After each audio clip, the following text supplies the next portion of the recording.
Assalamualaikum warahmatullahi wabarakatuh. Ready semua? Bersama saya sekarang Tuan Haji Nik Muhammad Sufian bin Awang, Pengetua SMK Bandar Baru Putra. Assalamualaikum Tuan, apa khabar? Waalaikumsalam warahmatullahi wabarakatuh. Baik. Boleh saya tanya satu soalan? Okey, boleh, insyaAllah boleh.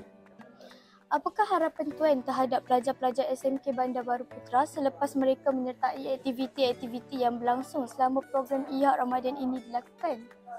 Okey, pertamanya Assalamualaikum warahmatullahi wabarakatuh dan salam sejahtera. Terima kasih kepada adik Batrisha, wartawan untuk channel Putera kita. Baik, berkisar kepada soalan yang ditanya itu, harapan saya apabila selesai saja aktiviti yang telah dilangsungkan pada bulan Ramadan yang lalu, sememangnya lah saya mengharapkan semua aktiviti yang telah dilaksanakan dan dijalankan dengan jayanya oleh panitia Perikatan Islam ini dapat diteruskan kesinambungannya selepas sahaja kita tamat bulan Ramadan, ya.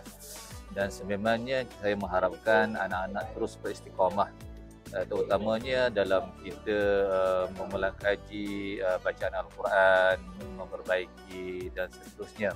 Seboleh mungkinlah semua harapan saya, semua pelajar dapat khatam Al-Quran dengan jaya. Terima kasih Tuan atas perkongsian Tuan tadi. Okey, sama-sama. Okey, terima kasih. Bersama saya sekarang Saudara Ahmad Amjad dari kelas 5 STEM 2. Assalamualaikum saudara, apa khabar? Salam, khabar baik. Boleh saya bertanyakan beberapa soalan? Boleh. Untuk soalan pertama, apakah perayaan yang wajib ada di rumah anda pada setiap tahun? Hari raya yang wajib ada kat rumah saya setiap tahun, paling wajib ada konflik semadi.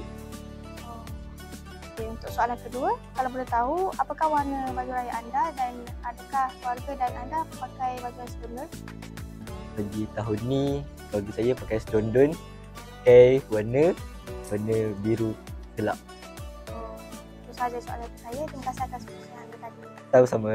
Kami, guru SMK Bandar Baru Putra mengucapkan